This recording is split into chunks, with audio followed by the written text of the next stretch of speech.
Hello everyone, back tuning into today's first video, doing the first seasonal roundup for the autumn of 2017 for today's first video. You can get 8 long-range models together for the first time with these autumn updates and have a look and see what these models are showing for the autumn of 2017. Now, it's going to be quite a long video, so you can't watch it all in one go. Don't worry, it will be placed on the autumn updates and forecast page later on today, so you can come back and watch the video whenever you want to the website. And also, of course, there'll be a written report that goes with the video on the autumn updates page as well, so you'll be able to come back, have a read of that if you haven't got time to watch the video all in one go. As I say, we've got 8 long-range models to get through. We're short of 3, so we haven't got the Russian model, we've not got APEC, and we haven't got JMA either. Those 3 models will come on stream next month for the second update, which is always a slightly longer update because we have more models to get through. We've got 8 to go at, so I think we've got plenty to be discussing. I'll get on with that for you in a second. Just say later on today there will be the Gazwo's Sunday Roundup, so we'll have an eclectic mix of things like solar activity, sea surface temperature anomalies, amongst other things as well, and the weather next week to 10 days. So come back to the website over lunch and have a look at Gazwo's Sunday Roundup. But let's get on with the first seasonal model roundup for the autumn. And we're going to start off with the Brazilian model. Now, this first model does not cover the full autumn period. So this is just covering August through to October 2017. So sort of late summer into early and middle part of autumn. Now, this is 500 millibar heights. This model always does things a little bit differently because on these charts, blue is extrapolating to high pressure, above average heights, which is high pressure, and yellows, oranges, reds, that is extrapolating to below average heights, which is low pressure. On any other height only, that's the other way round, but this one I think they try to catch us out. So the model is seeing quite a deep trough through this early autumn period to be centred through the middle part of the Atlantic. Quite a lot of low pressure in the Atlantic. It has got above average heights, high pressure over to the east of Europe and into western Russia. The jet stream and the flow will be doing something a little bit like that. So we are placed on the warm side of the jet stream, but it does look quite unsettled, this, with a lot of low pressure in the Atlantic. So I would suggest a fairly warm, but also quite wet autumn, or early autumn, is being signalled by the Brazilian model. Temperature anomalies are coming out on the warmer than average side, but only slightly so. I would actually have thought that'd be a little bit warmer than that, just a little bit milder than average through the early autumn. Precipitation, that is average to being on the slightly wetter than average side here. So I think it is going for quite mild, but quite a unsettled early autumn period is the Brazilian model. Next one we're going to look at is Canips. This is from the website tropicaltidbits.com. You can find a link to Tropical Tidbits on the links page.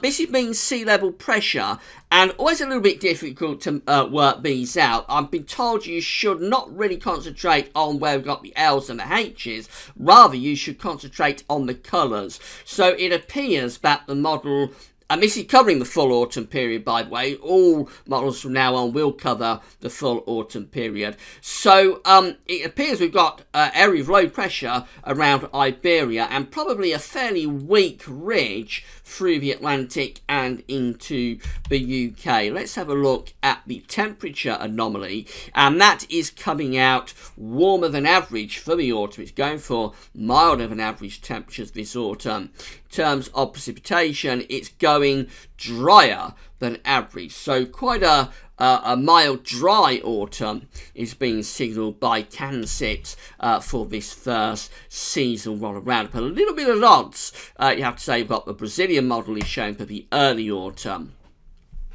Patau Peng is next, and of course Patau has taken over from Hoog van den Doel, so these are analogue based forecasts. Patau has taken the sea surface temperature anomalies across the globe last month in May, and from those sea surface temperature anomalies, it's had a look back at years that had similar sea surface temperature anomalies, and it's created an analogue forecast going forwards. So this is 200 millibar heights in a slightly different area of the atmosphere, but actually quite similar to what the Brazilian model is doing with its 500 millibar height anomaly, in that it has a trough of below average heights, low pressure centred to the west of the UK, and a ridge is over here across eastern parts of Europe and western Russia. So with the jet stream and the flow we're being placed, something like that, it looks like it's a mild flow, but it does look potentially quite unsettled.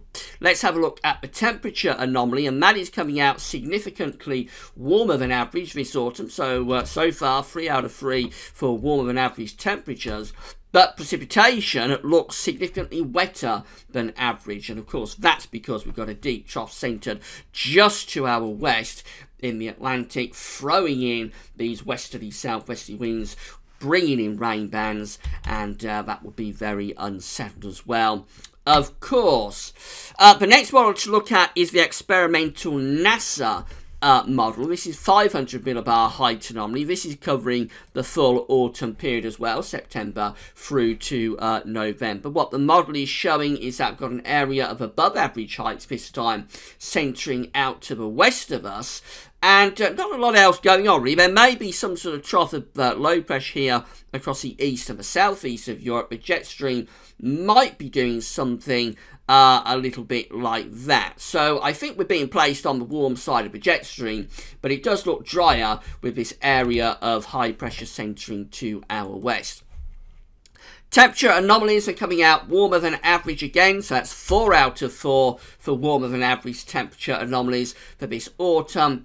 Precipitation, let's just check this. Okay, so precipitation is going average to drier than average for this autumn, and that's because we've got a ridge that's just here, blocks off the Atlantic, keeps the areas of low pressure, the rain bands out there, and we're doing something like that with the jet stream. So NASA is warm. Yes, all models so far agreeing on a warmer than average autumn, but NASA is drier.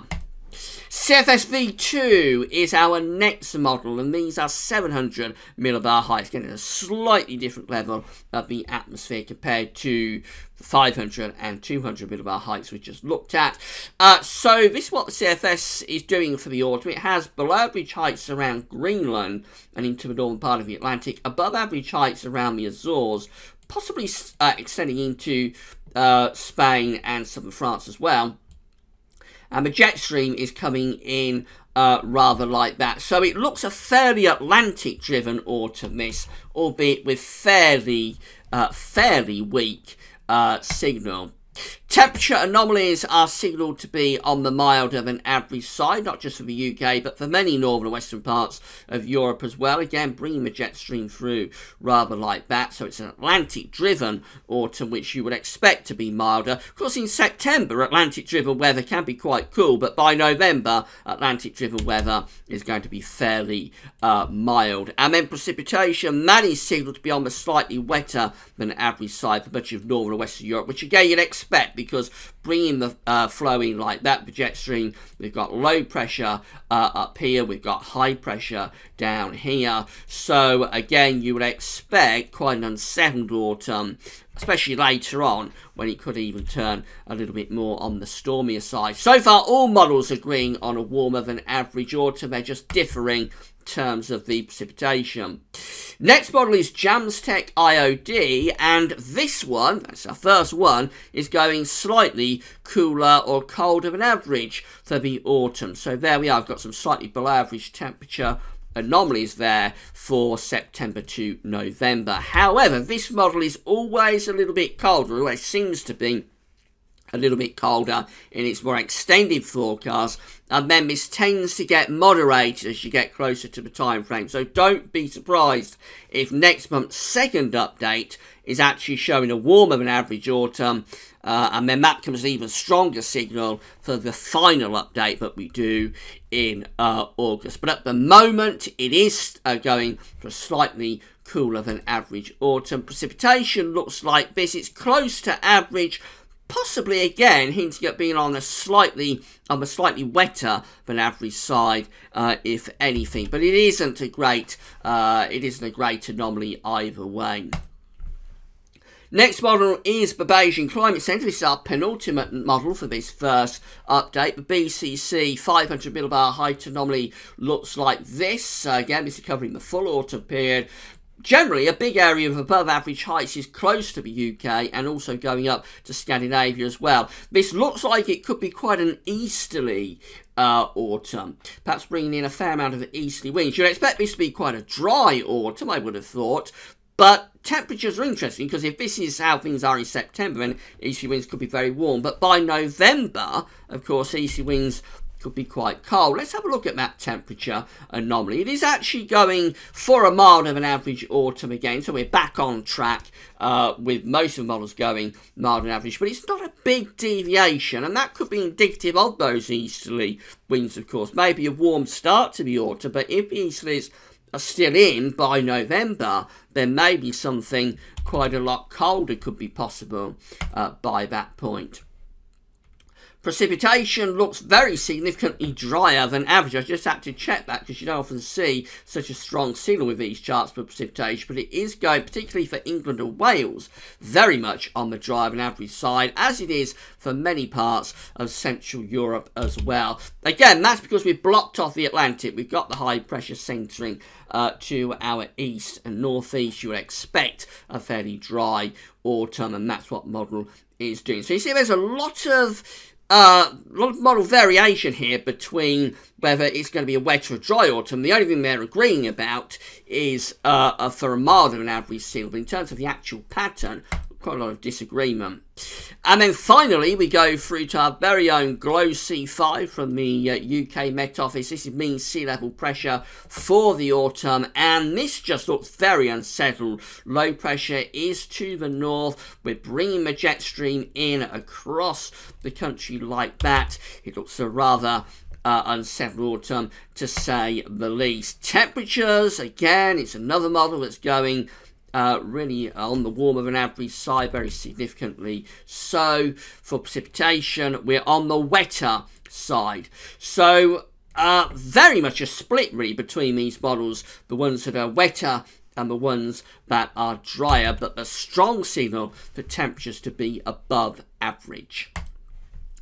So that's it for the first seasonal model roundup for the autumn. I think well, obviously we've got a very strong signal for a warmer than average season. Again, temperature anomalies are very strongly signalled to be above average. There's only one model that is cooler than average, and that's Jamstec, and that often is when we do these first updates, when, as I say, it tends to get moderated and get warmer as we go along. So other than that, it's just all models going for a warmer than average autumn. It's precipitation and the overall pattern that's interesting, because it looks like there's about a 50-50 split, I think. I'm not actually totted it up to see how it plays out. I'm sure somebody will, but to me, indicatively, it looks like, or intuitively I should say, it looks like we've got more or less a 50-50 split between the models that are quite unsettled for this autumn, and therefore they turn out to be quite wet, and models that are more anticyclonic and therefore turn out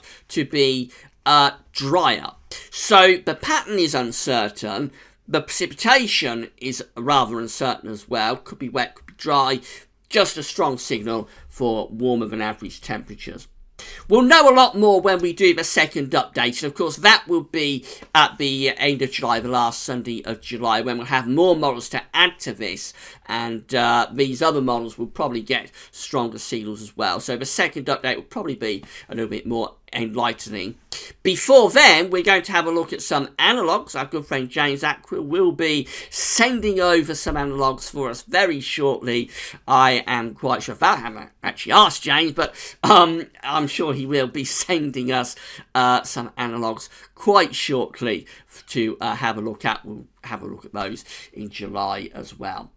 Right, that's it for the first seasonal model roundup for the autumn 2017. This video will be placed on the autumn updates and broadcast page later on today with that written report. So you can come back and watch the video whenever you want. You can also read the written report as well. Don't get Gaz over his sunny roundup coming up later on. And next Sunday, very, very excited. We're just 1 week away from the NAO forecast for the winter of 2017-2018. So things will begin to, not necessarily ramp up, but things will begin to kick off in terms of the winter, can you believe, in just 1 week's time. So I hope you'll all come back for that next Sunday. Okay, that's all for now. Thanks for watching.